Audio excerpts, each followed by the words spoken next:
بسم اللہ الرحمن الرحیم۔ پچھلے سبق میں ہم نے الف سے لے کر جیم تک کے مخارج بتائے تھے کہ کہاں کہاں سے ادا ہوتے ہیں، اور تھوڑا سا سمجھایا بھی تھا۔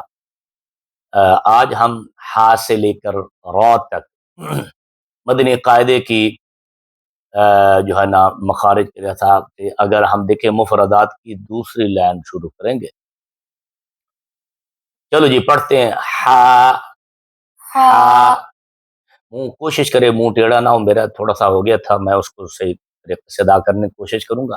ہا، ہا آرام آرام سے منہ کو کھولنا ہے، ادا کرتے ہوئے جس طرح ب ہا ہا ہا۔ ہا یہ حروف حلقیہ میں سے ہیں جو حلق سے ادا ہوتے ہیں، اور حلق کے تین حصے ہیں، ان میں سے یہ حلق کے درمیان والے حصے سے ادا ہوتا ہے۔ ہا کہاں سے ادا ہوتا ہے؟ حلق کے درمیان والے بتائیے حلق کا درمیان والا حصہ کون سا ہے؟ ہاں تو یہ منہ میں ہاتھ لے جا رہے تھے آپ، یہ جو ہے نا یہ حلق کا درمیان والا حصہ ہے۔ یہ جو رگیں ہیں نا یہ تھوڑا سا زور لگا کے اس کو پامپ کرتے پھر جا کر اس کی ہا ہا کی آواز آتی ہے۔ ہا پڑھے، ہا۔ ہا نیکسٹ خا، خا خا خا حلق کے حلق کے اوپر والے حصے سے اوپر والے حصے سے ادا ہوتا ہے۔ ادا ہوتا ہے۔ یہ بھی حروف حلقیہ میں سے ہے۔ ذرا یہ دیکھیں، حلق کا اوپر والا حصہ یہ والا، یہ درمیان والا، یہ نیچے والا، اور یہ اوپر والا حصہ حلق کے اوپر والے حصہ سے کون سا حرف ادا ہوتا ہے؟ خا گڈ، آرام آرام سے ادا کرنا۔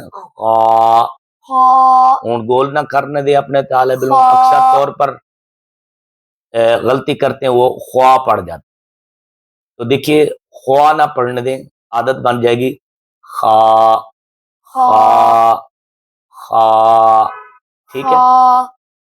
دال، دال زبان کی نوک زبان کی نوک اوپر والے دانتوں کی اوپر والے دانتوں کی جڑ سے ادا ہوتا ہے۔ جڑ سے ادا ہوتا ہے۔ تا کے بارے میں پہلے ذکر کیا تھا، حروف نطعیہ میں سے ہے، اور دال بھی حروف نطعیہ میں سے ہے، یہ بھی وہیں سے ادا ہوتا ہے۔ تو زبان کی نوک دوبارہ بتا دیتے، زبان کی یہ نوک اوپر والے دانتوں کی جڑ کو ٹچ کرے گی تو دال ادا ہو۔ دال یہ حروف قلقلہ میں سے بھی ہے، ٹھیک ہے جی۔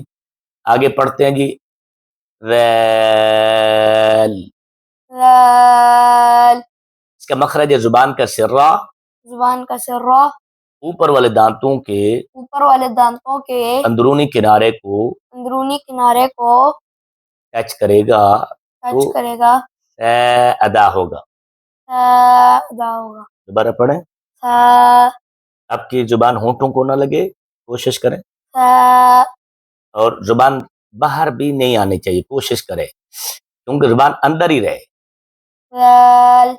ریل، گڈ، ٹھیک ہے، یہ بھی ادا ہو گیا۔ یہ حروف لساویہ میں سے جہاں سے ادا ہوتا ہے۔ اب ان دونوں لائنوں میں جس کی پریکٹس کرنی زیادہ ضروری ہے، پہلی لائن میں جو پہلا سبق پڑھا تھا اس میں سے ہے، اگر وہ صحیح طریقے سے ادا ہو گیا تو ریل بھی آرام سے ادا ہو جائے گا، کیونکہ دونوں کا مخرج ایک ہے۔ آگے دیکھتے ہیں را کی طرف۔ را، اکثر جو ہے نا طلباء وہ را پڑھ جاتے ہیں، را ہونٹ گول کرتے ہیں، جو اساتذہ کرام ہے اس پر ذرا توجہ فرمایا کریں کہ طالب علم کو شروع سے ہی جو ہے نا اس کے اوپر نگاہ رکھیں، توجہ رکھیں۔ را، را ایسے، را،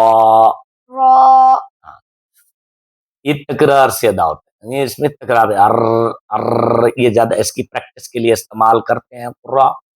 زبان کی نوک اور مقابل کے تالو سے ادا ہوتا ہے۔ ان کو حروف طرفیہ کہتے ہیں، طرفیہ میں سے را ہے، حروف طرفیہ میں سے را ہے۔ را ہے۔ انشاءاللہ اگلا سبق ہم دوبارہ انشاءاللہ جلدی اس کو کور کریں گے۔ اللہ کے حوالے۔